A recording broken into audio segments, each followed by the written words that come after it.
तो कहने से मुराद ये है कि आज उन शहदा और गाजियों की फैमिलीज पे क्या गुजरी होगी। क्या मुझे आप ये बताएं, सारी पूरी कौम मिलके बताएं कि क्या सैलरी की खातिर ये जो बच्चा है जिसने अपनी जान दी है, जो मेजर है, जो 2 साल और 1 साल का बेटा जो छोड़ के सैलरी की खातिर, मैं कहता हूं जी मैं देता हूं जी 10-10 लाख सैलरी, मैं देता हूं 40 लाख सैलरी, मैं अनाउंस करता हूं आए कि अपना शीश जवान बच्चा जो है मुझे दे और वो अल्लाह की राह में शहीद हो जाके, ये मुमकिन नहीं है।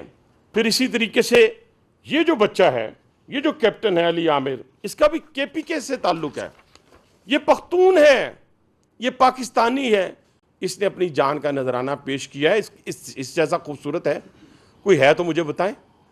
और इन्होंने जब ये, अभी मैं बात कर रहा हूं, अभी ये 25-26 की बात कर रहा हूं, ये मेजर देखें, मेजर काकड़ शहीद जिसके बड़े चर्चे हुए, अब उनके देखें, एक 2 साल का बच्चा, एक 3 साल का बच्चा, एक 4 साल का बच्चा अपनी विडो छोड़ के अपनी बेवगी की जिंदगी कैसे होती है, कैसे गुजरती है, वो आप भी जानते हैं, मैं भी जानता हूं। और इससे खूबसूरत, इसका ताल्लुक बलोचिस्तान से है, ये आंखें खोलें सारी, ये इसका ताल्लुक बलोचिस्तान से है। उसके बाद आए मेजर अदनान शहीद, था पख्तून, बेशक उसका ताल्लुक रावलपिंडी से था, लेकिन था पख्तून। क्या इस जैसा खूबसूरत कोई माई का लाल है तो हमें बताया जाए। फिर उसके बाद आए कैप्टन रूहुल्लाह, ये केपीके से है, ये केपीके से है। 40,000 कश्मीरी जो हैं वो इस फौज के अंदर मौजूद हैं। ये हमारा तहसीन सिपाही है जो तकरीबन अभी दुनिया में भी नहीं आया था, जो उसका बेटा अभी दुनिया में आया, न्यू बॉर्न बेबी जिसे कहते हैं, उसने अपने बाप की शक्ल भी नहीं देखी थी, वो बेवा छोड़ के और एक छोटा बच्चा छोड़ के इस मुल्क की खातिर। ये आ जाए मेजर इसहाक शहीद, इसका खुशाब से ताल्लुक था, 1 साल का बेटा छोड़ के और बेवा छोड़ के। मुझे ये बताएं, ये मैंने तस्वीर इसलिए आपके सामने रखी, एक पाकिस्तानी की ऐसे, ये बड़े मज़ेदार बातें हैं, प्रोटोकॉल लेके फिर रहे होता है बंदा, तो भूला होता है कि शायद बस हम इसी दुनिया में रहते हैं। ये जो आज हमारे प्रोटोकॉल हैं या आज हमारा पोर्टफोलियो है, ये इस पाकिस्तान की बदौलत है। अब इशू क्या है, पाकिस्तान की तरफ हर तरफ से हमलावर है, दुश्मन हमलावर है। हमने ये कह दिया, आप मुझे ये बताएं कि शहीद की जो मौत है वो कौम की हयात है। और तीसरी बात ये है, क्या हम इस मुल्क के अंदर क्या टैक्स, कितना टैक्स देते हो यार, और तुम्हारे टैक्स से या किसी के टैक्स से मुझे ये बताएं, उस हमारे जवान का जिसने बॉर्डर के ऊपर शहादत दी है, आज हटा देते हैं, शौक पूरा कर देते हैं, शौक पूरा कर देते हैं। ये स्वात ऑपरेशन क्यों हुआ था, मैं बार बार आपको याद करवाता हूँ। वो स्वात ऑपरेशन उस वक्त हुआ था जब वो जो दहशतगर्द थे जिनकी आज हमें मजम्मत करनी चाहिए। आज हमें मजम्मत किसकी करनी चाहिए?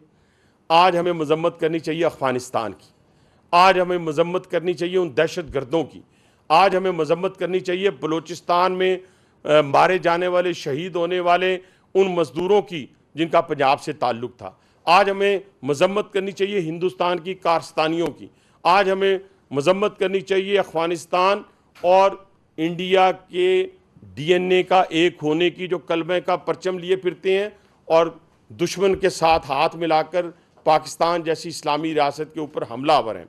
मौलाना फजलुर रहमान साहब आज भी काबिल एहतराम है। ये नहीं हो सकता कि मैं 2 लोगों की बड़ी ज़िंदगी में कदर करता हूँ, ये मेरी प्रैक्टिकल ज़िंदगी के अंदर हर शख्स ने देखा होगा, आप सब मौजूद हैं। एक टीचर से कभी ज़िंदगी में बदतमीज़ी नहीं की, ना करूँगा। उन्होंने मेरा काम किया नहीं किया, मुझे इससे कोई, एक उलमा कराम की, उनका ताल्लुक़ किसी मकतबा फ़िक्र से हो, उनके साथ कभी मैं बहस नहीं करता, कभी मैं बात नहीं करता, कभी मैं दीनी मामलात को मैं उलझता नहीं। लेकिन मौलाना साहब, आज आपने पूरी कौम का दिल दुखा दिया, पूरी कौम का। आपने पूरी कौम का दिल दुखा दिया। आपने आज उस अपने भाई का दिल दुखाया है जो आपका बड़ा इज्जत एहतराम करता था और आज भी करेगा। लेकिन हो सकता है अल्फाज के चुनाव में आपसे गलती हो गई हो। आपसे तो तवक्को ये की जा रही थी कि आप कौम के इस मुश्किल वक्त में कौम के साथ खड़े होंगे।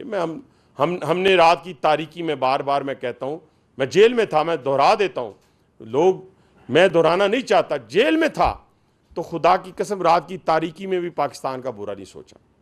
इंडिविजुअल्स बुरे हो सकते हैं, इंडिविजुअल बुरे हर जगह मौजूद हो सकते हैं, लेकिन मेरे शहीद की कीमत एक सैलरी, मेरे शहीद की कीमत कोई टैक्स, आप अपने सारे टैक्स वापस ले लें, आप अपने इससे कई गुना ज्यादा सैलरीज ले लें मुझसे, तो क्या आप अपने से कई गुना बड़े दुश्मन का मुकाबला कर सकते थे जो हर लिहाज से आपसे 200 गुना बड़ा था, वो वेपन्स में हो, हर चीज में हो।